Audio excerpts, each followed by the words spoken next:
말론 브랜도가 자기 에이전트와 변호사를 전부 다 해고시켰다는 후일담까지 있습니다. 역사상 처음으로 영화에 미친 젊은이들, 그 한 예가 바로 코폴라였던 것이죠. 누가 봐도 스러운 장면이라고 할 수 있겠죠. 다시 말하면 가족을 괴물로서 쫓다가 죽었다고 볼 수 있습니다. 그래봤자 그들은 살인자일 뿐이고요. 75분 내내 띄워놓고 목소리로 이렇게 해설해드리는 방식으로까지 이야기하고 있을 정도로 그런 극단적인 오락과 극단적인 예술성을 갖고 있는 정말 훌륭한 작품이 아닌가.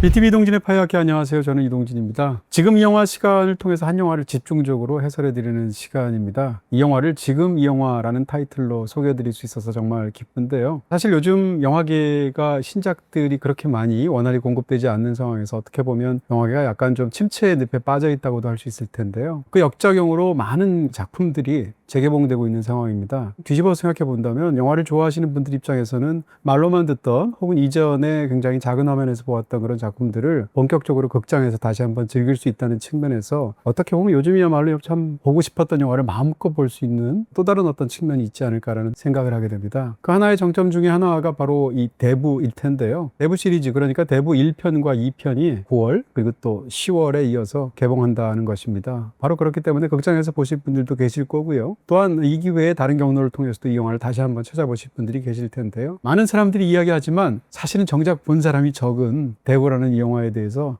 여러분께 집중적으로 해설해드리면서 영화사에 대한 어떤 이야기나 또 수없이 말했지만 우리가 아직 몰랐던 부분이나 생각하지 않았던 부분들에 대한 것들을 짚어보는 해설 시간을 갖도록 하겠습니다. 사실 이 영화는 그 당시에 모든 흥행 기록을 깼던 영화입니다. 그 당시 흥행 기록을 갖고 있었던 영화는 바로 바람과 함께 사라지다인데, 바람과 함께 사라지다가 1939년작입니다. 그 말인즉슨 32년 동안 갖고 있었던 흥행 기록을 깼다는 이야기인데요. 이 영화의 제작 연도는 71년도고요. 영화에 개봉된 것은 72년이니까 72년작이라고 말할 수 있을 것 같은데, 그렇게 따지게 되면 33년 만에 기록이라고 얘기할 수도 있겠죠. 그러니까 오늘날 대부라고 생각한다면 최고의 예술품으로 우리가 생각하는 그런 경향들이 있는데요. 물론 그렇지만 당대 이 사람들은 이 영화를 최고의 오락영화로 즐기고 최고의 흥행영화로 즐겼다는 것이죠. 어떻게 보면 1971년도에 어벤져스 엔드게임 같은 작품이었다라고까지 흥행적으로는 말할 수가 있겠죠. 사실 제가 지금 이 영화를 다룬다고 하니까 저희 스태프도 이번에 이 영화를 처음 보신 분들이 많습니다. 영화를 좋아하시는 분들조차도 사실은 대부 다 본 것처럼 말을 하고 행세를 하고 혹은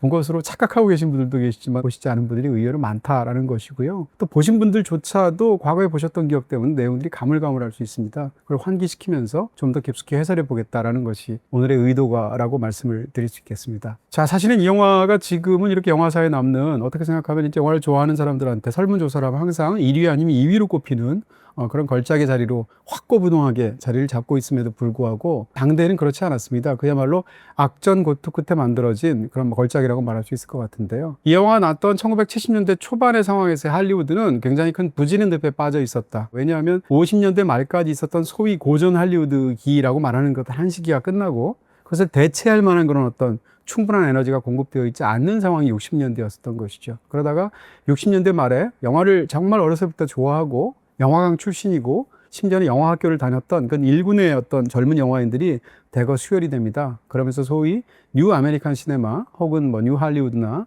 아메리칸 뉴웨이브라고 부르는 영화 운동이 일어나게 되는데요.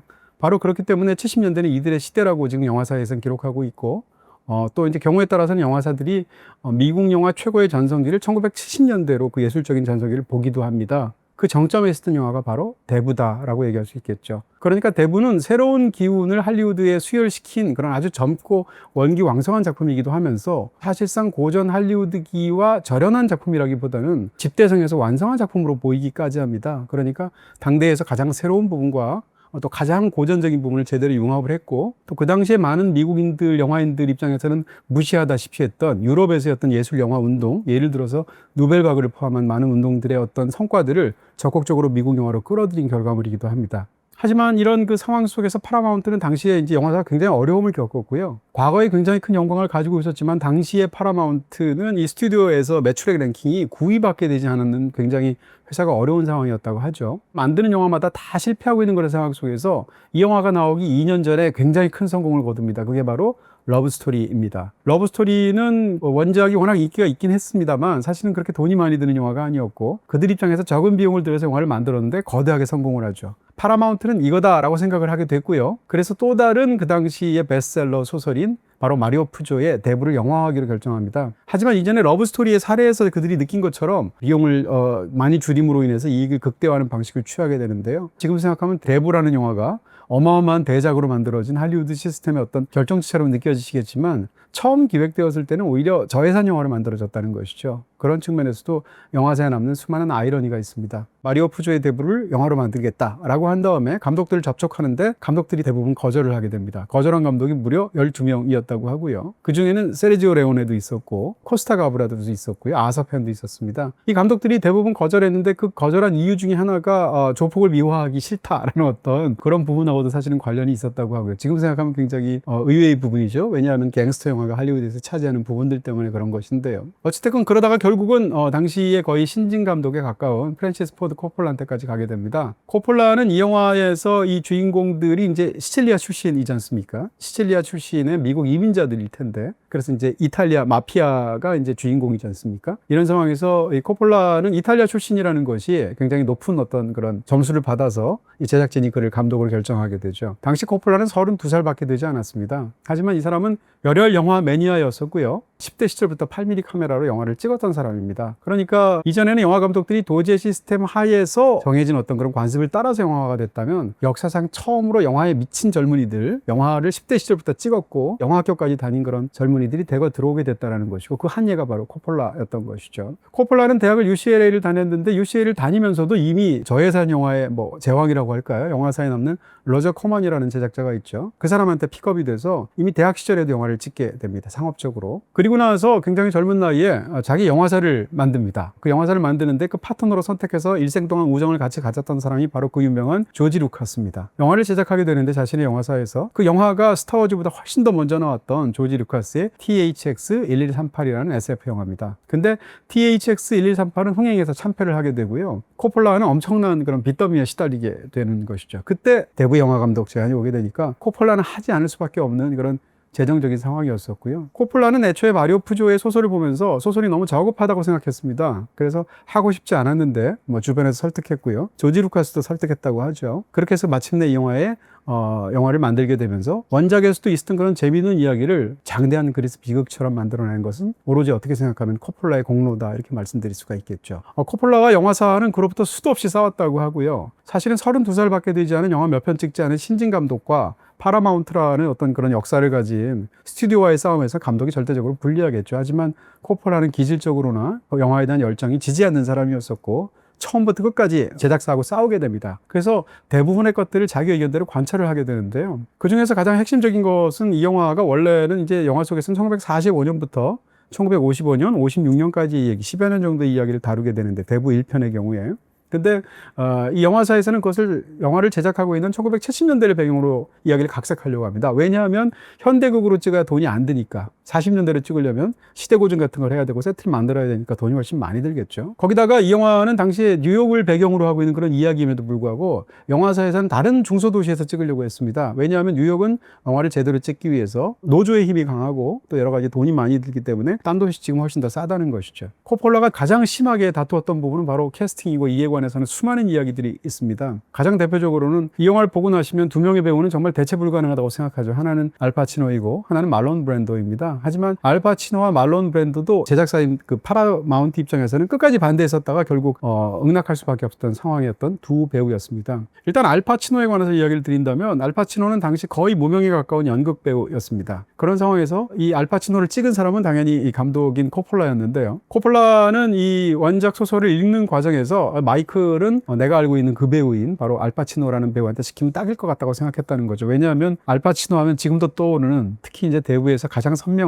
장면이라고 할 수 있는 어떤 마이클의 어떤 냉혹한 분노가 서려 있는 눈빛 이런 것으로 이제 떠올릴 수밖에 없기 때문인데요. 하지만 파라마운트 입장에서는 이 사람이 너무 무명이기도 하고 이 배역을 원래 시키려고 했었던 사람이 워런 비티나 로버트 레드포드 같은 절세의 미남 최고의 스타를 시키려고 했는데 상대적으로 너무 기울어 보였죠. 또 영화의 주인공인 그런 배우치고는 키도 상대적으로 너무 작다고 생각을 했고요. 너무 이탈리아 사람처럼 생겼다고 생각했답니다. 당연히도 알파치노는 이 배역을 맡고 나서도 주눅이 잔뜩 들어있었다고 하고요. 그 당시에서는 영화를 촬영하는 도중에도 배우를 바꾸는 일들이 있기 때문에 알파치노도 전전긍긍했다고 하는데 4회차 촬영이 있었던 날 찍었던 것이 바로 영화에서 어떻게 보면 가장 중요하다고 할 수 있는 식당에서 알파치노가 2명을 살해하는 장면입니다. 그 장면이 찍힌 장면을 파라마운트 간부들이 보고 나서 탐복을 하면서 그 이후부터는 알파치노에 대해서 토를 달지 않았다는 이야기가 있습니다. 또 한 명은 말론 브랜도입니다. 말론 브랜도의 경우는 더 심각해서 말론 브랜도는 이미 20대 때 할리우드에 연기하는 시스템을 바꿔놓은 배우라고 말할 수 있습니다. 어떻게 생각하면 할리우드 연기 역사에서 가장 중요한 어떤 지점 속에 있었던 위대한 배우라고 할 수 있을 텐데 당시 말론 브랜도는 47살이었습니다. 근데 영화 속에서 비토 콜레오네의 나이는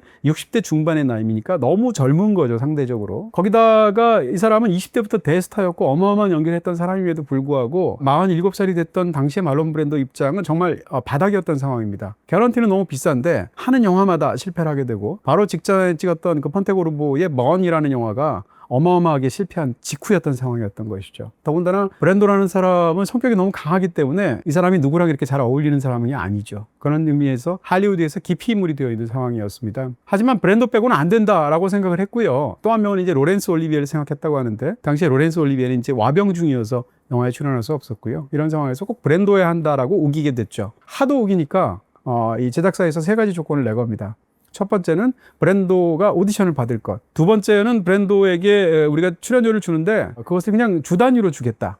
그리고 선급금이라든지 계약금이라는 걸 많이 줄 수가 없고 이 사람에게 진정한 개런티는 영화가 성공하게 되면 지분으로 주겠다라고 이제 얘기를 하게 되고요. 마지막으로 세 번째는 하도 사고를 치니까 현장에서 사고를 치면 그 영화사의 손해를 벌충하기 위해서 말론 브랜도가 $100만 선입금해라 라는 어떤 조건까지 내오게 됩니다. 이 3가지 조건을 걸면 말론 브랜도 같은 대배우가 안 할 것 같은데 당시 브랜도도 굉장히 경제적으로 어려운 상황이었고 여러 가지 부분 때문에 브랜도가 마침내 오케이를 합니다. 그 중에서도 핵심이었던 건 바로 카메라 테스트였는데 그러니까 최고의 대배우한테 오디션을 받으라는 건 엄청난 모욕이었을 텐데 잘 구슬러서 어떻게든 잘 해보고 싶었던 감독이 카메라 장비들을 가지고 집으로 찾아가게 됩니다. 그랬더니 말론 브랜도가 잠깐 기다리라고 욕실에 들어가서 옷을 갈아입고 나왔는데 엄청나게 멋진 옷으로 딱 갈아입고 나왔다는 것이죠. 그리고 지금처럼 이렇게 촬영을 하려고 하는데 잠깐이라고 하더니 탁자에 놓여있었던 클리넥스에서 휴지를 한 칸 뜯어가지고 돌돌 말아서 입안에 밀어 넣습니다. 그리고 나서 목소리를 내서 연기를 하기 시작하는데 그 목소리는 방금 전까지 연기하던 그 목소리가 아니라 우리가 이 영화에서 내내 듣게 된 아주 굉장히 쉰, 피로한, 탁한 노인의 목소리가 나오게 된 거죠. 그리고 즉석에서 구두약을 머리에 발랐다고 하고요. 머리 색깔을 바꾸기 위해서 또 갖고 있는 그런 분장용 검은 펜슬로 눈 밑하고 목에다가 선을 그었다고 하죠. 왜냐하면 상처를 표현하기 위해서. 그리고 나서 이제 현장에서 오디션을 했던 건데요. 그러다가 중간에 브랜도한테 집으로 전화가 걸려온 거죠. 10전화가. 근데 브랜도가 잠깐만요, 죄송합니다 하고 전화를 받는데 자기 지인하고 통화하는 통화조차도 방금 전에 그 노인 목소리를 내면서 통화를 했다는 유명한 일화가 있습니다. 말론 브랜도는 왜 크리넥스를 입에다 집어넣었을까라는 것인데 그것은 말론 브랜도가 1950년대에 요즘식으로 얘기한다면 범죄와의 전쟁 같은 것과 관련되어 있는 것으로서 TV로 생중계가 되었던 수많은 범죄 조직의 두목 중에 어떤 사람을 젊은 시절에 굉장히 인상적으로 봤기 때문입니다. 그 사람은 얼굴에 총상을 입었다고 하고요. 그것이 아물고 치료받는 과정에서 구강 구조가 약간 비틀리고 그러면서 이상한 쉰 목소리를 냈었다는 건데 말론 브랜도는 이 돈 클레온의 역을 맡으면서 오디션을 하면서 그 사람을 떠올렸던 거죠. 그렇게 하다 보니까 클리넥스를 뜯어서 입안에 집어넣음으로 인해서 일부러 약간 불편한 감각을 입속에 집어넣게 됐고 그걸 통해서 연기를 하게 되었다라는 유명한 후일담입니다. 실제 영화에서는 이제 약간 보철물 같은 걸 입에 넣어서 그것을 표현하게 되는 것인데요. 실제 촬영할 때는. 그리고 스튜디오에서 내었던 그 조건대로 한 주일에 $10,000씩 받으면서 6주간 이제 촬영을 했었다는 것인데요. 진짜 개런티는 사실상 지분으로 준다고 말씀드렸죠. 근데 지분을 받기로 한 것을 이 영화가 별로 성공할 거라고 말론 브랜도가 생각하지 않습니다. 바로 그렇기 때문에 자기 내부 스텝이나 자기 변호사나 에이전트랑 상의를 해서 $100,000의 스튜디오에 도로 팔아버립니다. 그런데 영화가 개봉되고 나서 소위 초대박이 터지게 되죠. 그래서 말론 브랜도가 자기 에이전트와 변호사를 전부 다 해고시켰다는 후일담까지 있습니다. 이렇게 흥미진진한 얘기는 제가 2시간은 할 수 있습니다. 왜냐하면 이게 영화상에 남는 걸작이고 이게 단순한 가십이 아닌 게 이 영화의 핵심적인 것들하고 관련이 되어 있기 때문이기도 하죠. 지금 제가 말씀드렸던 것들은 사실은 국내에 출간되어 있는 책이나 서핑을 하시면 외국 자료들 같은 거 보시면 보실 수도 있는데요. 그런 측면에서 이후의 이야기들은 이 영화에 대해서 수많은 사람들이 분석했지만 제가 상당 부분 견해를 같이 하기도 하고 혹은 어떤 부분은 달리 보기도 하는 부분들에 대해서 내용에 집중해서 설명을 드리겠다 이렇게 말씀드리겠습니다. 비다이렉트 샵에서는 모두 다 가능. 비다샵 가능. 자, 이 영화 속으로 깊숙이 들어가기 위해선 첫 장면을 이야기하지 않을 수 없습니다. 모든 영화의 첫 장면이 중요하겠지만 특히 이 영화의 첫 시퀀스라고 말할 수 있는 부분은 정말 영화에서 중요한데요. 왜냐하면 이 영화의 첫 부분이 사실상 25분에 달합니다. 이 장대한 시퀀스는 사실상 이 영화 전체에서 거의 모든 이야기의 어떤 단초들을 다 담고 있기도 하고 사실상 이후에 이 영화가 보여줄 모든 것을 거기에다 심어 놓았기 때문입니다. 그러니까 첫 장면을 해설하지 않는다면 사실 반쪽짜리 해설이 될 수밖에 없을 텐데요. 이 부분에 집중해서 여러분께 설명을 드리도록 하겠습니다. 또한 이번에 대부를 처음 보실 분들이라면 제가 영화가 너무 재밌다고 이야기를 하니까 보시면서 처음에 25분은 혹시 지루하게 생각하실 수도 있습니다. 저는 그 25분도 너무 재밌는데요. 사람에 따라서는 지루할 수도 있겠죠. 근데 처음 25분만 견디시라 이런 말씀 드리고 싶고요. 그 25분이 지나가게 되면 정말 우아함의 끝이고 어떤 그 당시에 오락의 끝인 장화를 여러분이 보실 수 있다 이렇게 말씀드릴 수 있겠죠. 이 25분 동안에 무슨 이야기가 펼쳐지냐면 바로 딸인 코니의 결혼식이 펼쳐지게 됩니다. 비토 콜레오네에게는 아들이 셋이 있고 딸이 하나가 있습니다. 근데 그중에 그 유일한 딸인 코니가 결혼을 하게 돼서 카를로라는 남자랑 이제 결혼식을 올리게 되는 건데요. 아버지 입장에서 딸의 결혼식이라는 것은 너무 중요하죠. 근데 이 돈 콜레오네는 이제 내부 2에서 나오는 것처럼 시칠리아 출신으로 이제 우여곡절 끝에 미국에 와서 정착한 이민자인데 시칠리아 사람으로서의 정체성을 굉장히 강렬하게 갖고 있는데 커뮤니티에 있는 사람들 그러니까 대부로 그를 숭앙하면서 물론 대부는 종교적인 의미지만 그를 따르는 수많은 사람들이 있거나 그의 보호를 받는 사람들이 있을 텐데 이들 상당수는 시칠리아 혹은 이탈리아 출신인 거죠. 근데 이탈리아의 관습에 그런 게 있습니다. 영화에도 나오지만 그러니까 결혼식이 되었을 때 누군가 찾아와서 부탁을 하게 되면 그 부탁을 들어줘야 된다는 어떤 관습적인 암묵적인 룰 같은 게 있다고 하죠. 더군다나 조직폭력배의 보스라고 할 수 있는 이 비토 콜레오네는 이 사람이 하는 일이 누가 와서 자기한테 보호를 요청하면 돈을 받고 그것을 해결해 주는 겁니다. 대부분의 경우는 그것은 법 바깥에 있는 범죄에 해당하겠죠. 하지만 그는 인자한 어른으로서 커뮤니티에 존경받는 어른의 그런 구실을 하고 싶어 하는 사람이기도 하죠. 영화가 시작이 되는 결혼식이 펼쳐지는데 이 결혼식과 안에서의 어떤 그 은밀한 거래가 동시에 교차 편집되어서 묵직하게 펼쳐지죠. 전체적으로 본다면 이 영화에서 편집상으로 가장 혹은 또는 이 플롯상으로 가장 힘을 주고 있는 것은 바로 교차 편집인데요. 그러니까 영화의 시작 부분, 그 다음에 영화의 끝나는 부분에 가면 이 장대한 이 교차 편집에 관한 부분들을 우리가 영화적으로 충분히 만끽할 수가 있습니다. 25분의 절반은 바로 이 안에서 펼쳐지는 사람들의 의뢰와 그것을 받아들이면서 협상을 하는 그런 대부인 비토의 어떤 태도를 보여주는 장면입니다. 아닌 게 아니라 영화 시작하자마자 어둠 속에서 의뢰하는 어떤 사람의 목소리가 들립니다. 보나세라라는 사람의 목소리인데 이 영화의 바로 첫 대사는 화면이 나오기도 전에 I believe in America. 화면이 서서히 맑아지면 그는 이제 카메라를 보는 듯한 정면 쇼트로 자기의 사연을 쭉 이야기합니다. 그 사연은 자기는 미국을 믿고 미국에 가서 미국 때문에 실제로 돈을 엄청 많이 벌었다는 것이죠. 그리고 딸도 미국식으로 키웠다는 겁니다. 근데 자기가 이탈리아 사람으로서 그 딸도 미국식으로까지 키웠는데 딸이 자라서 이탈리아 사람이 아닌 다른 어떤 미국 사람을 사귀게 되었고 그러면서 그 사이에서 데이트를 한다고 생각했는데 애인이라고 생각했던 사람이 바로 이 또 다른 친구와 함께 자기 여자친구인 이 보나세라의 딸을 강간하는 일이 벌어지게 됩니다. 결국은 법정으로까지 가게 되는데 집행유예로 바로 풀려나는 일이 벌어지게 되죠. 그러니까 아버지 입장에선 정의가 실현되지 않는 딸의 참담한 비극 앞에서 너무 화가 나는데 평상시라면 그냥 깡패 조직이라고 무시했을 그런 이 돈 콜레오네 조직으로 최후로 찾아오게 됩니다. 왜냐하면 그 문제를 더 이상 시스템 속에서 해결할 수가 없기 때문이죠. 그러면서 이제 장광설을 늘어놓는 걸 영화가 시작하게 되는데요. 이 얘기를 들으면서 정의가 땅에 떨어져 있기 때문에 자기는 정의를 회복하기 위해서 바로 당신 비토 콜레오네에게 찾아오게 되었다라고 장의업자인 보나세라가 이야기를 합니다. 근데 그 얘기를 듣고 있는 조직폭력배의 최종 보스죠. 당연히도 사회적인 빌런이라고 말했을 때 어떻게 보아도 빌런이죠. 그런 사람인데 이 사람은 의외로 정반대의 반응을 보입니다. 예를 들어서 보나세라가 굉장히 많은 돈을 주겠다라고 얘기하는데도 불구하고 이건 돈 문제가 아니라고 생각하고 우정의 문제라고 생각하고 신의의 문제라는 식으로 이야기를 하게 되죠. 그러면서 네가 제대로 우정을 보였더라면 이 문제를 내가 진작 해결했을 텐데 왜 자꾸 돈 얘기를 하고 그 다음에 왜 애초에 경찰한테 찾아갔는가라고 힐난을 하게 되죠. 문득 어떻게 해야 되는지를 깨닫게 된 보나세라가 그에게 손에다가 키스를 하면서 대부님이라고 말을 하게 되고 실제로 대부이기도 하죠. 왜냐하면 자신의 그 딸이 어렸을 때의 데모가 바로 비토 콜레오네의 아내였기 때문인데요.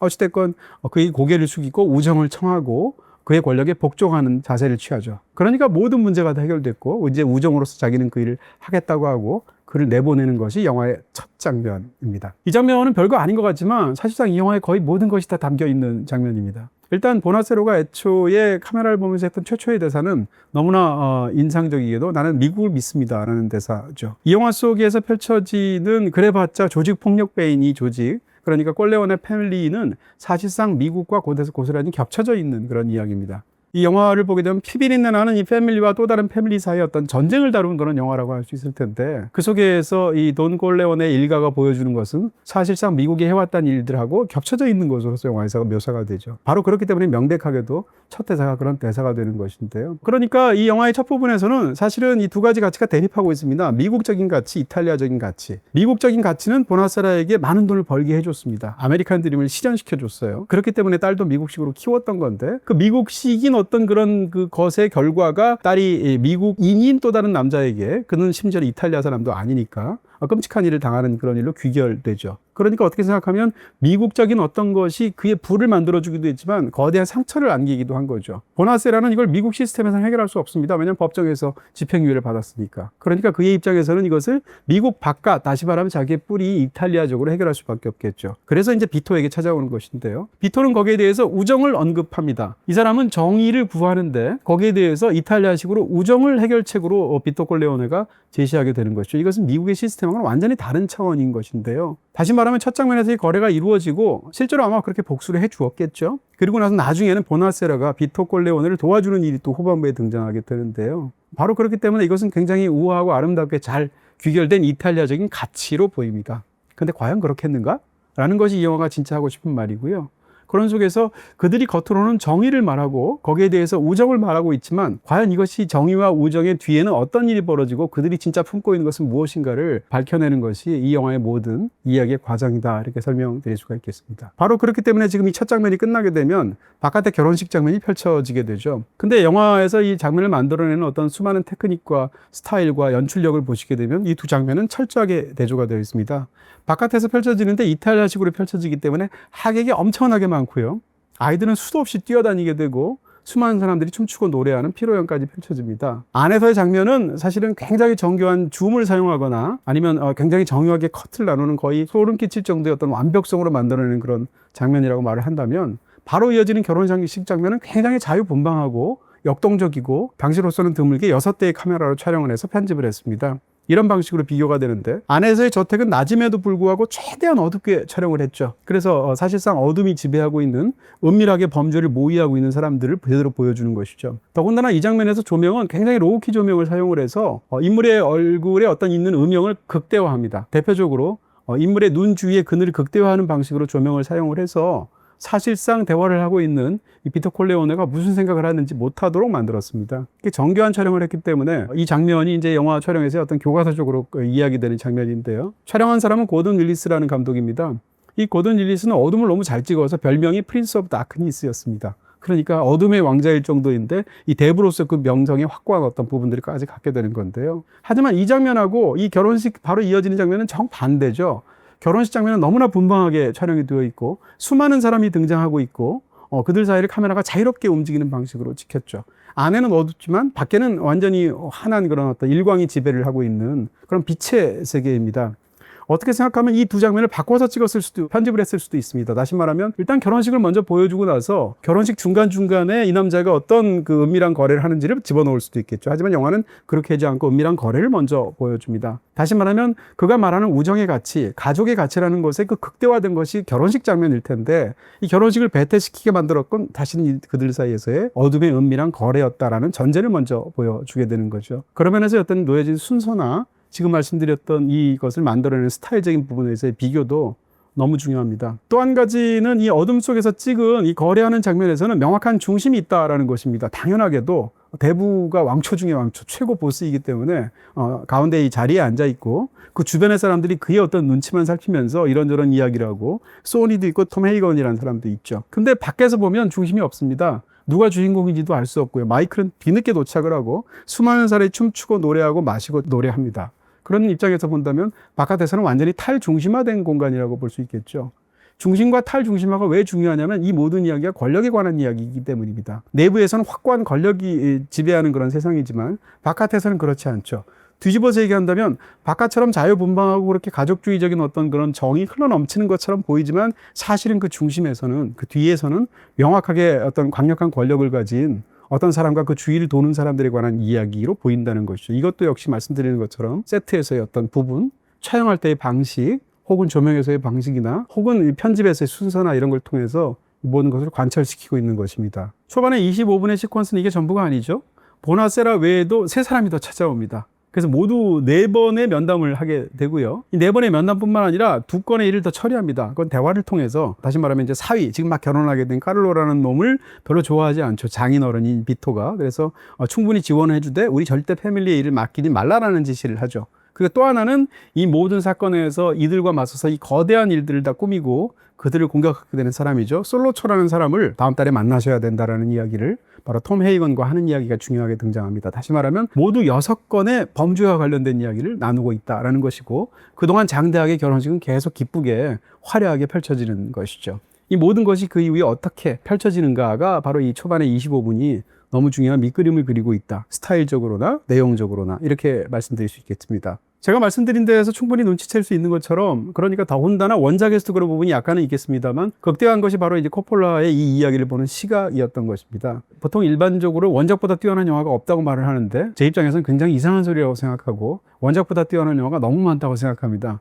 그 중에 가장 유명한 영화가 바로 대부일 텐데요. 소설을 이렇게까지 훌륭한 우아한 영화로 만들어내는 것은 상당 부분, 그리고 온전히 이 코폴라의 공이 아닌가 싶습니다. 어찌됐건 이 이야기를 만들 때 제가 첫 장면에 관한 대사에서 말한 것처럼 이 모든 이야기를 미국 자본주의에 대한 은유처럼 만들고 있는데, 이것이 물론 프랜시스 코폴라가 처음 시도한 방법은 아닙니다. 하지만 갱스터 영화에서 그가 취한 부분이 엄청나게 거대한 것인데요. 바로 그렇기 때문에 대부 이후에 수많은 갱스터 영화들이 아메리칸 갱스터 같은 영화가 대표적이죠. 사실은 이 미국 자본주의에 대한 은유로 펼쳐내고 있는 것입니다. 첫 장면뿐만 아니라 영화에서 제가 너무나 좋아하기도 하고 또 많은 사람들이 주목하는 장면이 폴리라는 배신자를 처형하는 장면입니다. 폴리는 조직원이었는데도 불구하고 그가 적들에게 이쪽에 어떤 정보를 제공하고 자기가 살짝 빠져줌으로 인해서 결과적으로 비터 콜레오네가 총을 맞고 죽을 위기까지 가는 상황이 생깁니다. 장남인 소니는 배신자가 누군지를 색출하려고 하다가 자기 나름의 방법으로 폴리가 배신자라는 것을 알게 됩니다. 그 상황에서 폴리를 처단하는 장면인데요. 폴리를 처단하는 것은 이 조직에서 가장 믿을만하게 일을 해치우는 클레멘자라는 사람한테 시킵니다. 보나세라의 일을 처리할 때도 클레멘자한테 시켜. 왜냐하면 믿을만한 사람이니까 라는 대사가 나올 정도인데요. 그러면서 이 대부인 비토가 이 톰 헤이건한테 그런 말을 하죠. 믿을 만한 사람이 있다고 얘기를 하면서 남들이 어떻게 보든 간에 우리는 살인자가 아니니까 라고 말을 하죠. 근데 이 영화를 다 보고 나면 그 모든 우정을 따지고 가족적인 가치를 따지고 살인자가 아니라고 주장하는 그런 비토 콜레오네 이야기가 이후에 펼쳐지는데, 다 보고 나면 그래봤자 그들은 살인자일 뿐이고요. 그들에게 우정이라든지 가족적인 가치는 결국 처참한 귀결로 종결된다는 것을 우리가 알 수 있습니다. 어찌됐건 이런 과정 속에서 이 폴리를 처형을 하게 되는 날, 임무를 받게 되는 그 장면을 굉장히 이제 묘사를 흥미롭게 하고 있는데요. 아침이 됐고요. 전날 얘기를 들었던 클레멘자라는 사람이 아침에 일반인들이 출근하는 것처럼 집에서 나옵니다. 아내가 굉장히 그에게 충실한 사람인 것 같고, 남편은 이제 바깥까지 배웅을 하면서 뭐라고 얘기하냐면 올 때 꼭 이탈리아식 그 디저트를 사와라 라고 이야기를 하니까 남편이 알았다고 얘기를 하죠. 집이 굉장히 좋고요. 거기서 나오는데 차도 굉장히 좋습니다. 대기하고 있던 운전기사처럼 보이는 폴리가 그를 픽업을 하게 되고, 또 다른 사람까지, 조직원까지 3사람이 차를 타고 가게 되죠. 이 장면은 굉장히 성공한 미국의 이민자의 어떤 아메리칸 드림을 실현한 장면의 어떤 출근 장면처럼 보이게 되는데, 그렇게 해서 그 사람이 무슨 일을 하는가라는 것이죠. 폴리는 지금 자기가 한 일 때문에 이 일이 밝혀지면 어떡하지를 굉장히 떨고 있습니다. 그러다가 중간에 자기가 의심을 안 받는 것 같으니까 안심하기도 하고 갑자기 쫄기도 하고 이런 장면이 펼쳐지게 되는데요.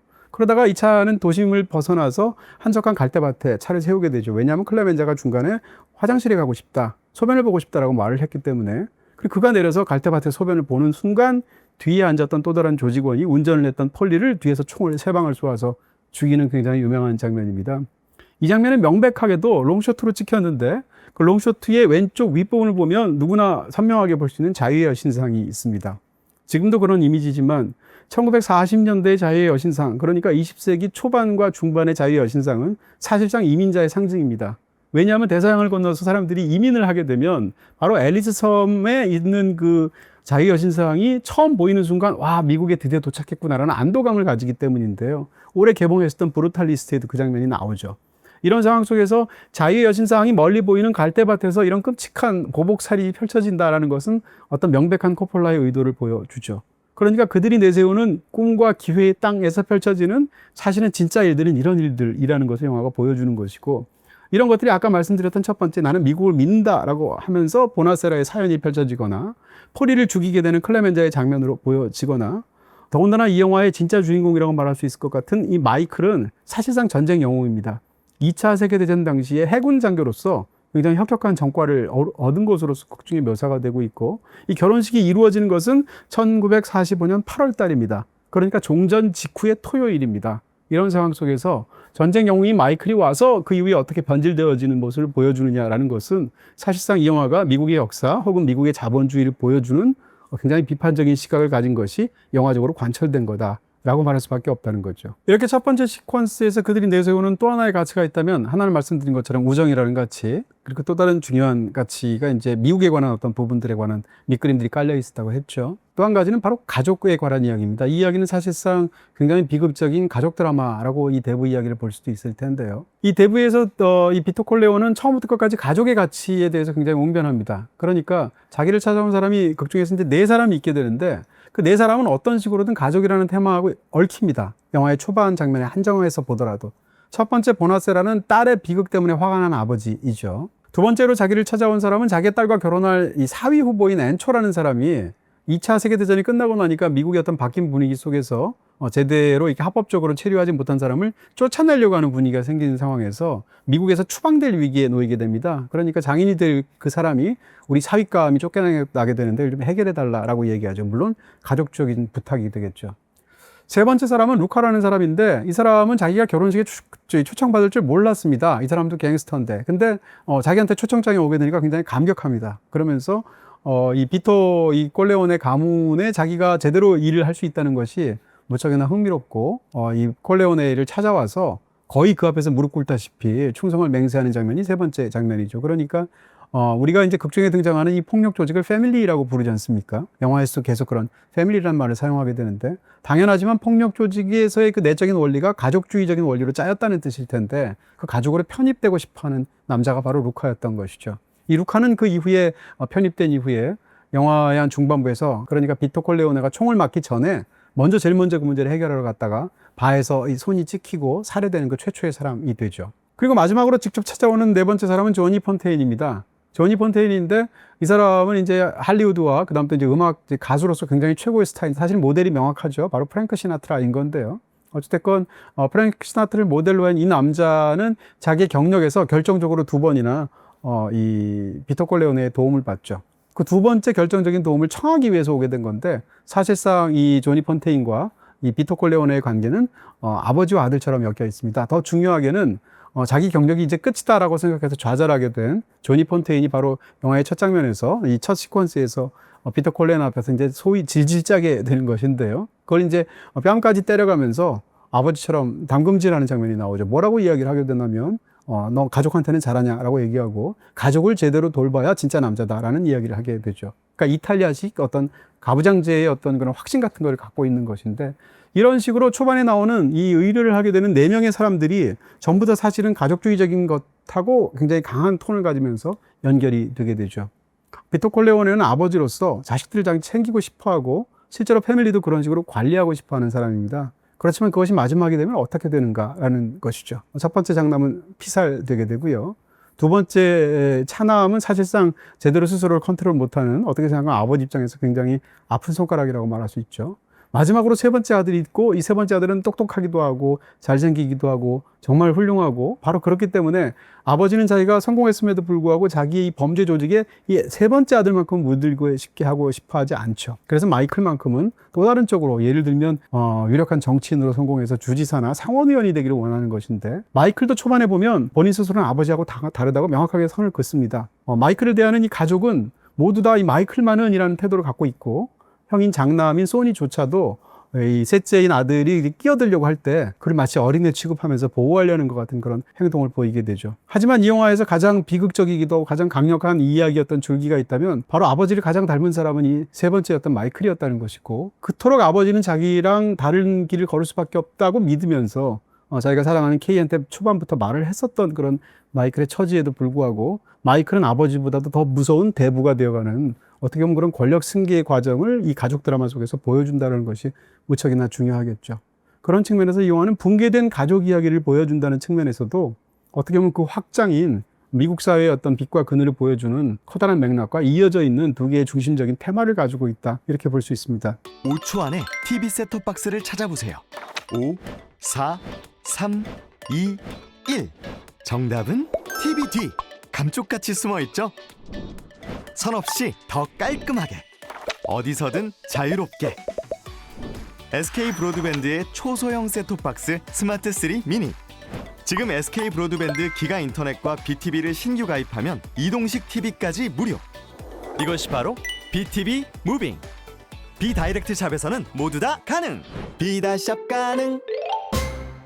이 영화는 구성상으로 굉장히 독특한 부분이 있습니다. 영화의 전반부와 후반부가 정확하게 이분할되어 있다라는 얘기인데, 그러니까 이 영화 이제 러닝타임 지금 175분으로 되어 있는데요. 그러니까 3시간 가까운 이 영화에 정확히 이 러닝타임으로도 정 가운데 놓여 있기도 하고, 이야기상으로도 사실상 전반부와 후반부를 분절시키는 그런 강력한 사건을 중반부에 넣죠. 보통 이런 식으로는 일반적으로 영화의 구조를 짜지 않는데요. 이 영화에서는 그것이 꼭 필요했던 것이죠. 그 사건은 바로 마이클이 식당에 가서 처음으로 살인을 저지르는 장면, 자기 아버지를 죽게 만들었던 2명의 수괴를 직접 머리에 총을 쏘아서 처단하는 장면입니다. 이 장면을 보고 나서 그 이후에는 사실 우리가 이전에 보았던 전반부의 마이클은 굉장히 어떻게 보면 조직폭력하고는 관련이 없을 것 같은 굉장히 건실하고도 훌륭하고도 똑똑하고 잘생긴 청년으로 보이게 되는데, 후반부의 마이클은 전혀 다르죠. 그 분기점이 되어온 어떤 가장 중요한 사건이기도 하고 이 영화 스토리에서도 그렇습니다. 그렇다면 이렇게 얘기할 수가 있겠죠. 그토록 아버지도 말리고 싶어하고 본인도 전혀 그렇게 되지 않겠다고 맹세까지 했었던 마이클이 어떻게 그렇게 조직의 보스로서 마이클 비긴즈라고 말할 수 있을 것 같은 그런 이야기에 터널 속으로 들어가게 되는가라는 부분인 것이죠. 그렇기 때문에 이 중반부에 일어나는 사건을 조금 더 자세하게 설명할 필요가 있습니다. 마이클이 이 아버지의 조직폭력의 어떤 그런 일들에 끼어들게 된 결정적인 이유는 아버지가 피습되었기 때문입니다. 피습되었을 때, 그 소식을 알게 되었을 때 마이클은 무엇을 하고 있었는가라는 부분인데, 영화의 중반부에 보게 되면 데이트를 하고 있었죠. 영화를 보러 갔습니다. 영화를 보러 가서 성모 마리아와 종이라는 영화를 보고 난 상황에서 거리에서 이제 굉장히 영화를 보고 나서 들떠서 이제 막 사랑에 빠져서 한참 관계가 좋은 케이와 대화를 나눕니다. Mike, would you like me better if I were a nun? Like in the story, you know? No. Well, then would you like me better if I were Ingrid Bergman? Now that's a thought. 그 사이에 케이는 그가 보지 못했던 가판대에서 바로 비터 콜레오나라는 건물이 피습되었다는 뉴스를 보게 되고, 그 신문을 이야기하면서 마이클은 자기가 그 대답을 한 직후에 아버지가 피습되어서 죽을 위기에 처한 것을 알게 됩니다. 그래서 분노가 들끓게 오르게 되는 것이죠. 그래서 이후에 일련의 과정을 겪게 되는 것인데요. 이 장면은 별것 아닌 것처럼 보이지만 저한테는 이렇게 보입니다. 마이클 입장에서 봤을 때 상대방이 내가 수녀였으면, 내가 잉그리드 버그만이었으면 나를 더 사랑했을까요? 라고 물었을 때 그렇지 않아 라고 답하는 건 굉장히 로맨틱한 답변처럼 보입니다. 왜냐하면 당신이 누구더라도 나는 당신을 사랑해 라는 어떤 그런 사랑의 말처럼 보이니까. 근데 영화를 다 보고 나면 이 말이 그렇게 들리지 않습니다. 어떻게 들리냐면 이 사랑에서 중요한 것은 나의 생각이거나 나지 상대방이 아니다라는 말처럼 저한테는 들리기도 합니다. 그러니까 상대방이 잉그리드 버그만이든 상대방이 수녀든 상관없어요. 너를 사랑하는 내가 있으면 되는 것이고 그 상대는 누군지 중요하지 않다라는 말로도 들린다는 이야기인 것이죠. 그러니까 어떻게 보면 이 이야기 속에서 우리가 느끼는 것은 마이클이 얼마나 독주적인 사람이고 자기중심적으로 생각하는 사람이고 그런 것이 맹할 속으로 자기 속에 자리 잡고 있는 사람인지를 우리가 눈치챌 수 있는 부분이 있다는 것이죠. 그 끝에서 아버지의 죽음을 그 장면에서 발견한다라는 것입니다. 그 이후에는 어떻게 됐을까? 마이클은 더 이상 이 아버지가 피습된 거에 대한 분노를 참을 수가 없고, 다른 한편으로는 본인도 모를 정도로 속에 싹트고 있는 이것은 기회라고 생각하는 판단이 있었을 것으로 추측이 됩니다. 왜냐하면 결정적으로 식당에서 죽이기 전에 또 다른 어떤 중요한 사건이 앞게 되는데, 그것은 이제 그때까지만 하더라도 조직에 참여할 생각이 없었던 마이클이 바로 병원을 찾아가게 되는 것이죠. 아버지 문병을 갔는데, 아버지 문병을 가면 이 중요한 상황에서 패밀리끼리 전쟁이 어마어마하게 펼쳐지는 바로 직전의 상황임에도 불구하고 그 앞을 지키고 있어야 될 보디가드가 하나도 없는 것입니다. 깜짝 놀라서 병원에 물어보게 되니까 이 사람들이 지키고 있는 것이 병원의 업무를 방해하기 때문에 그들을 다 해산시켜버렸다 10분 전에 라는 이야기를 듣게 되죠. 직감적으로 마이클은 이 경찰이 아마 솔로초라는 그 상대의 매수가 되어서 이런 일을 벌였다는 것을 직감하게 되고, 병원에 아무도 지킬 사람이 없으니까 아버지가 위험하다는 것을 알게 되죠. 그 상황에서 급하게 그 장면에서 이제 병상을 옮겨가지고 피신시키는 장면이 있습니다. 그리고 있는데 가만 살펴보다 보니까 밖에서 누군가가 오게 돼서 혹시 저놈이 킬러가 아닐까라고 생각하는데 그 사람은 앤초였습니다. 바로 영화의 두 번째 장면에서 그러니까 이 추방 문제를 해결해 달라고 했던 바로 그 빵집 종업원이었던 사람이었던 거, 사위감이었던 사람인데요. 그 사람은 이제 자기가 신세를 입었으니까 이제 문병을 꽃다발을 들고 온 거죠. 근데 그 상황에서 한 사람이라도 필요하게 되니까 병원 입구에서 두 사람이 코트 깃을 세우게 하고 마이클의 기지에 따라서 주머니에 손을 넣고 있으라고 합니다. 왜냐하면 주머니에 손을 넣고 있으면 몸이 무장한 것처럼 보이기 때문에 총이 있을 수도 있다는 뜻이겠죠. 아니나 다를까 시간이 몇 분 지나자마자 킬러들처럼 보이는 사람들이 차를 타고 옵니다. 근데 그 순간 태산처럼 버티고 선 상황에서 주머니에 있는 뭔가를 꺼낼 것 같은 제스처를 마이클이 취하게 되니까 저들이 무장했구나. 다시 말해서 경찰이 해산시키는데 실패했구나라고 생각했을 것으로 추측이 되고 그들은 그냥 떠나게 되죠. 다시 말하면 그 순간 죽을 수도 있는 위기를 아들이 막아냈다라는 이야기인 건데요. 그들이 가고 나면 앤초는 평범한 사람이니까 이제 다 마침내 자기가 죽지 않고 임무를 수행했다라는 측면에서 담배를 피는데 손이 벌벌벌 떨립니다. 너무 무서운 어떤 상황이 지나갔으니까. 근데 거기다 불을 비춰주는 마이클은 손이 전혀 떨리지가 않죠. 쉽게 얘기하면 마이클은 타고난 놈이었던 것인데요. 그러니까 마이클은 이 경우에 이 일을 겪고 나서 여러 가지 것들을 생각했을 것입니다. 첫 번째는 임기응변의 이런 범죄의 현장에서 자기가 얼마나 제대로 행동하는지를 스스로가 깨달았을 거예요. 그 상황에서 병상을 피신시킨다든지 아니면 그 상황에서 이 갱스터로 무장한 것처럼 보이게 한다든지 혹은 그 속에서도 대담하게도 떨지 않을 수 있을 것 같은 담력이 스스로에게 있다는 것도 확인을 했죠. 다시 말하면 스스로의 재능을 확인하고 자기가 이 일을 얼마나 잘 해낼 수 있는지를 스스로 깨닫게 되었다라는 것이죠. 약간 빠져서 이야기를 한다면 이 장면은 전형적인 히치콕처럼 촬영을 했습니다. 말씀드린 것처럼 이전에 미국의 감독들하고 달리 이 새로운 일군의 감독들은 어떻게 보면 세계 영화사에 관한 굉장한 지식들, 특히 유럽 예술 영화에 대한 굉장한 애호들을 가졌던 건데요. 스콜세지도 마찬가지고요. 그런 상황에서 코폴라는 영화사에서 습득한 기술들을 집어넣어서 영화를 실제로 만들었던 거죠. 이 장면은 사실상 히치콕처럼 찍은 것입니다. 병상을 옮길 때의 서스펜스라거나 저기서 꽃다발을 든 앤초가 올 때거나 아니면 차가 올 때 그 차가 그냥 가버릴 때라거나 이런 것들을 묘사한 걸 보면 사실상 이 장면을 조금 다른 톤으로 연출해서 집어넣으면 누가 봐도 히치콕스러운 장면이라고 할 수 있겠죠. 이 장면 외에도 다른 장면에서도 그런데요. 예를 들면 이 영화 속에 시칠리아에 대해서 묘사하는 걸 보면 시칠리아는 정말 천국 같은 풍경으로 묘사를 하죠. 일부러 광량이 가장 많은 7월 달에 시칠리아에서 찍었다고 하고 필터 촬영까지 하게 되어서 이 뉴욕이라는 도시에서 영화가 내내 보여주는 그 어둡고 음습한 느낌과 정반대의 어떤 그런 스타일을 만들게 되는데 이런 스타일을 만들거나 이 피로 현장을 묘사하거나 라는 부분들은 바로 루키노 비스콘티의 레오파드라는 작품을 연상할 수밖에 없습니다. 실제로 루키노 비스콘티를 굉장히 이 코폴라가 좋아하기도 했고요. 그리고 또 이야기하는 것은 본인의 영화 인생, 그러니 감독 인생에서 결정적인 영향을 받았다라고 하는 에이젠슈테인입니다. 에이젠슈테인과 무슨 관계가 있을까라고 싶을 텐데 에이젠슈테인의 가장 유명한 영화가 전함 템킨이죠. 이 전함 포템킨이라는 영화를 보면 오데사 계단이라는 너무 유명한 장면이 있습니다. 그 오데사 계단에서 안경을 쓴 노파가 병사가 쏘는 총을 눈에 맞는 장면이 있습니다. 아주 유명한 장면인데 그 장면을 패러디해서 이 영화의 후반부에 등장하는 바로 모 그린이라는 남자가 사우나에서 이렇게 마사지를 받다가 안경 너머로 총에 눈에 박혀서 죽는 장면이 있습니다. 그 장면에서 오마주를 바치기도 하죠. 그러니까 에이젠슈테인을 끌고 들어온 건데요. 마지막으로 심지어는 베리만의 어떤 터치를 영화 속에 넣기도 합니다. 대표적으로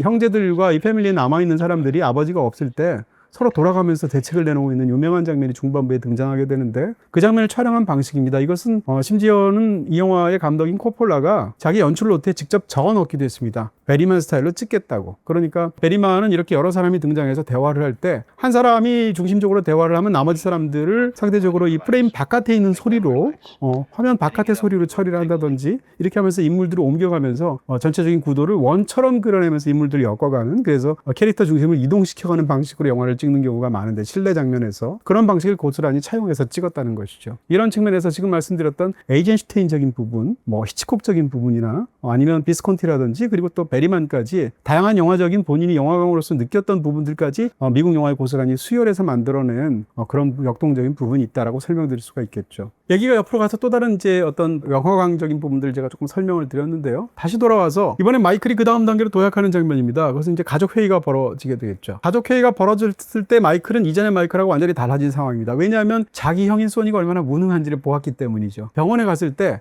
자기는 형인 소니가 모든 걸 장악하고 다 한다고 생각했는데 매수된 경찰서장 때문에 무방비 상태로 그 상태를 맡고 있었던 것을 물론 소니는 몰랐지만 확인하게 됩니다. 그 상황에서 소니는 이제 감정적으로 굉장히 들끓는 사람이고 격정적인 사람이니까 적에게 복수를 다짐하게 되고 회의에서 아버지가 없는 상황에서 그 정반대 역할을 맡고 있는, 어떻게 보면 이 아버지의 오른팔 역할을 했다라고 할 수 있는 변호사 톰 헤이건은 약간 그 반대로 이제는 이 전쟁을 멈출 순간이라는 식으로 말리면서 두 사람의 의견이 격화되게 되죠. 그 사이에서 가만히 얘기를 듣고 있던 마이클이 처음으로 제대로 자기의 의견을 내기 시작합니다. 그 장면에서 그가 뭐라고 이야기를 하게 되냐면 What about this McCluskey? Huh? What do we do with this copy?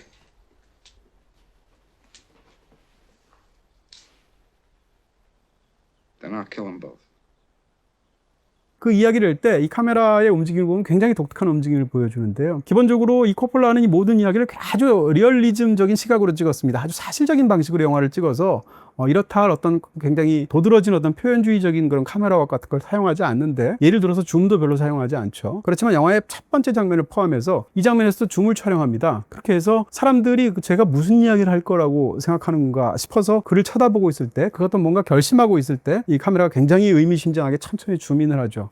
그럼 마침내 그가 얘기하는 것은 바로 경찰서장까지 죽인다는 계획입니다. 어떻게 보면 이 살인을 밥 먹듯이 하는 조직에 있는 사람들임에도 불구하고 형인 소니조차 경찰서장까지 죽인다라는 생각은 하지를 못하죠. 근데 마이클은 정말 그런 어떤 생각하지 할 수 있었던 굉장히 냉혹하고도 어떻게 보면 비즈니스적인 감각이 앞섰던 사람인 거고요.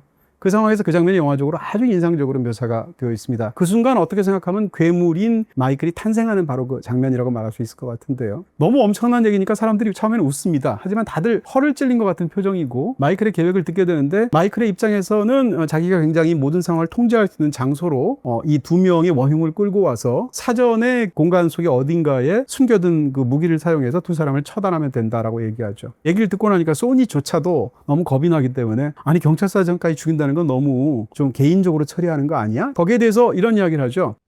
That's a terrific story. We have newspaper people on the payroll, don't we, Tom? They might like a story like that. They might. They just might. It's not personal, Sonny. It's strictly business. 이 영화 속에서 두 가지는 계속 대립되는 개념인 것입니다. 그러니까 비토 콜레오네는 어떻게 그렇게 대부로서 명성을 자자하게 그 최상위까지 명예를 누릴 수 있었을까라고 한다면, 그 사람은 냉혹한 비즈니스적인 감각 때문이었습니다. 근데 바로 그런 감각을 소니가 아니라 마이클이 갖고 있다는 것을 영화가 보여주고 있죠. 그러니까 그 순간 마이클은 제대로 다음 대부가 될 수 있는 그런 자격을 득하게 되는 것인데요. 그 이후에 바로 이 영화에서 가장 유명한 그 두 명을 살해하는 장면이 펼쳐지게 됩니다. 그 장면은 정말 명장면 중에 명장면일 것이고요. 화장실에 가서 처음에는 총기가 없어서 당황하는 장면이나, 돌아와서 아무리 강심장인 마이클이라 하더라도 잠시 후에 총을 쏴서 지근거리에 지금 대화를 하고 있는 두 사람의 머리에 총을 쏴서 죽여야 되는 상황 속에서 상대방은 또 더군다나 아주 빠른 시칠리아 말로, 알아듣기가 힘든 그런 말로, 그 상황에 상대는 막 떠들지만 귀에 하나도 안 들어오죠. 근데 주변에 기차 소리가 싹 들려가게 되고, 기차 소리가 지나가는 소리가 점점점 커지면서 카메라가 그를 점점점 더 응시하게 되면 갑자기 정광석화처럼 일어나서 두 사람을 처단하는 장면이 나오죠. 그리고 그 자리에서 놀란 사람들 사이로 총기를 버리고 바깥으로 피신을 하면, 그때부터 비로소 음악이 깔리기 시작합니다. 이런 방식으로 어떻게 보면 갱스터 영화에 남을 만한 그런 훌륭한 장면을 찍었던 건데요. 이 일을 처리하고 나서는 마이클은 도저히 건너갈 수 없는 그 너머로 훌쩍 가게 되죠. 그 순간 영화의 전반부는 끝나게 되고 후반부가 펼쳐지고, 그 이후의 이야기는 완전히 달라집니다. 그러니까 전반부는 어떻게 끝나냐? 마이클이 살인을 저지르고 시칠리아로 떠나는 데서 끝나게 되고요. 후반부는 어떻게 시작하느냐? 죽을 수 위기에 있어서 병원에까지 갔었던 비토가 회복되어서 돌아오면서 시작하죠. 그러니까 이 부분에서 굉장히 흥미롭고요. 전반부의 시작과 후반부의 시작에서 비토 콜레오는 똑같이 지금 그곳에 없는 마이클이 어디 있는지를 찾습니다. 이런 방식으로 서로가 구조화되어 있지만, 이때 마이클의 처지는 완전히 다르다라는 것을 우리가 알 수 있습니다. 이 영화의 후반부에 이르게 되면 이제 마이클이 조직을 완전히 장악하는 과정을 보여주게 됩니다. 더군다나 마이클은 자기 아버지인 탁월한 보스였던 비토를 뛰어넘는 또 하나의 재능이 있었습니다. 심지어는 아버지한테 없었던 것은 바로 거짓말하는 재능인데요. 그러니까 영화의 결정적인 부분이 되게 되면 자기의 가장 믿음을 주어야 하는 가족한테까지 결정적인 거짓말들을 합니다. 예를 들어서 마지막으로 죽이게 되는 사람이 자기의 바로 매제라고 할 수 있는 배신자인 카를로인데요. 카를로에게 자기가 원하는 자백을 듣기 위해서 거짓말을 합니다. 그러니까 뭐라고 여기까지 얘기하냐면, Don't be afraid, Carlo. Come on, you think I make my sister a widow? I'm godfather to your son, Carlo. 그 얘기를 하고 나서 자백을 다 받고 나서 바로 바깥에서 처형을 하게 되는 장면이 영화에 펼쳐지죠. 그리고 무엇보다도 가슴 아픈 영화의 맨 마지막 부분에서 K에게 일절 조직 범죄에 대해서 묻지 못하게 합니다. 그러다가 상대한테 막 화를 내다가 본인 스스로 잠깐 마음을 가다듬고, This one time I'll let you ask me about my affairs. 그러니까 K는 자기가 방금 전에 들었던 쇼킹한 얘기대로 당신이 정말 카를로를 죽이도록 사주한 게 맞는가? 라고 물어보게 되죠. No.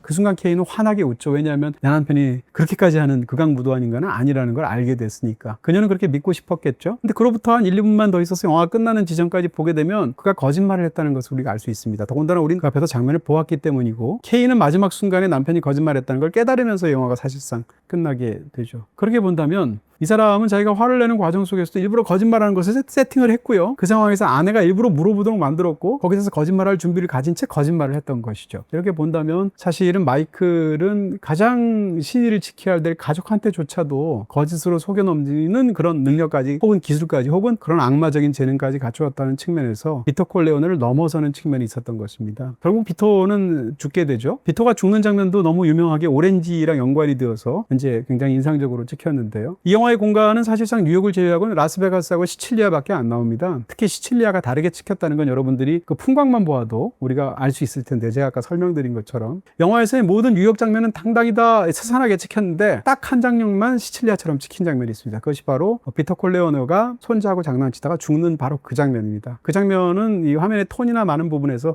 시칠리아를 떠올리게 하는데요. 바로 그렇기 때문에 그 장면에서 심장마비나 혹은 또 다른 증상을 일으켜서 그가 죽었다고 했을 때 비토 콜레오는 어떻게 보면 고향에 돌아가서 죽는 셈입니다. 왜냐하면 영화에서 보여주는 톤 때문에 그런 것인데요. 더군다나 어떻게 하다가 죽게 되었는가? 손자한테 굉장히 인자한 모습, 그러니까 손주랑 같이 놀아주다가 죽은 거죠. 어떻게 놀아주었는가? 이빨 사이에다 오렌지 껍질을 끼고 괴물 흉내를 내면서 손자를 잡아먹을 듯이 연기하면서 쫓아가는, 그러니까 쉽게 얘기하면 우리가 이제 그런 식으로 아이들하고 많이 놀아주죠. 그 장면을 하다가 갑자기 몸에 이상이 생겨서 죽는 걸로 표현이 되죠. 다시 말하면 가족을 괴물로서 쫓다가 죽었다고 볼 수 있습니다. 어떻게 보면 그는 가족을 수호하는 사람이고 가족을 지키겠다고 선언한 사람이지만 영화의 마지막에 일어나는 비토 콜레오네의 인생은 비토의 그런 어떤 환경이 아니었다면 죽지 않았을 수 있는 소니의 죽음을 포함해서 정말 사실상 가족이 풍비박산이 나는 상황까지 생기게 되는데요. 본인이 직접 죽인 것은 아닌다 할지라도 그런 어떤 귀결은 사실은 비토 콜레오네가 일생 동안 해왔던 악업과 관련이 있겠습니다. 이런 측면에서 마지막 장면은 그가 일생 동안 해온 것이 무엇인지를 굉장히 은유적인 풍경 속에서 그의 최후를 묘사하는 장면이다. 더군다나 그가 죽었을 때 그 쓰러진 그가 아직도 장난친다고 생각을 해서 이 어린 손주는 거기다가 이제 물뿌리개로 물을 뿌리는 장난을 하게 되죠. 이 장면은 또 그 다음 장면인 세례식과 이어지게 됩니다. 물을 뿌리면서 세례식의 어떤 의례를 사실상 선취한다고 볼 수도 있을 것이고요. 마지막에 이 영화 하면 가장 먼저 떠올리게 되는, 사람들이 가장 인상적으로 보는 대학살극이 펼쳐지게 되는데, 이 장면은 영화의 25분간의 초반의 장면처럼 정반대 방식으로 짜여져 있죠. 그러니까 이 영화의 시작은 딸의 결혼식으로 시작하지만 마지막 사실상 그 장면은 딸이 낳은 자신의 자식의 다시 대부가 된 그가 거기서 이제 세례식을 하면서 거기에 대부로 임하게 되는 의식을 보여주죠. 그러니까 결혼식으로 시작해서 세례식으로 끝난다고 볼 수 있고, 결혼식을 했을 때 그 상황 속에서 이 대화를 나누고 있는 비토 콜레오네가 대부였다면 여기선 대부가 바뀌게 되죠. 그래서 마이클이 그 다음에 자리를 차지하게 되고요. 더군다나 세례식이 펼쳐지는 동안에 신부가 의례를 위해서 대담을 나누게 되는데, 그때 질문은 당신은 악마적인 행위로부터 벗어날 수 있는가? 마이클이 다 거기에 대해서 I do라는 방식으로 나는 그렇게 하겠다라고 말을 하지만 그와 교차 편집되는 방식은 그가 얼마나 악마적인 사주를 해서 그 수많은 사람들을 학살하는지를 영화가 보여주죠. 그런 의미에서 그는 완전히 세례를 통해서 거듭나게 되는데, 어떻게 본다면 악의 세력으로 거듭나는 방식을 이 세례식과 가장 성스러운 또 가장 끔찍한 학살극을 서로 교차함으로 인해서 영화가 장대하게 보여주죠. 그렇게 해서 아버지도 꿈꾸지 못했던 5대 패밀리의 수장들을 다 죽여버리는 그런 결정을 하게 되고 실제로 그 모든 것을 이루게 되죠. 그리고 마지막에 유일무이한 최고의 보스로 탄생을 해서 닫히는 문 너머에서 사람들의 경배를 받으면서 오만하게 서 있는 그의 모습을 통해 그것을 당혹스럽게 보고 있는 가장 가까운 가족인 케이의 시선을 앞에서 문이 닫히면서 사실상 더 이상 여지가 없는 결말로 영화가 끝나게 되는 것입니다. 네, 이렇게 해서 대부 1편에 관한 이야기를 여러분께 말씀드렸습니다. 사실은 이런 영화는 한 75분 내내 띄워놓고 제가 뒤에 서서 이렇게 목소리로 이렇게 해설해 드리는 방식으로까지 이야기하고 싶을 정도로 너무나 하고 싶은 이야기들도 많기도 하고요. 공통적으로 하는 이야기 혹은 사람마다 다르게 하는 수많은 이야기들이 있을 텐데, 그만큼 이 50년이 넘게도 사람들을 사로잡는 그런 극단적인 오락과 극단적인 예술성을 갖고 있는 정말 훌륭한 작품이 아닌가라는 생각을 하게 됩니다. 오늘은 대부 그 중에서도 1편에 대해서 집중적으로 말씀을 드렸고요. 반응 봐서 네, 여러분들이 또 이렇게 이 프로그램을 워낙 좋아하신다면 또 기회가 되면 대부 2편도 이와 같은 방식으로 해설하는 그런 시간이 있었으면 좋겠습니다. 대부는 BTV에서 보실 수 있습니다. 인터넷 설치 비다이렉트 샵에서는 주말도 가능, 야간도 가능, 오늘도 가능. 주말도 야간도 오늘도, 주말도 야간도 오늘도. 365 설치 비다이렉트 샵에서는 모두 다 가능. 비다샵 가능.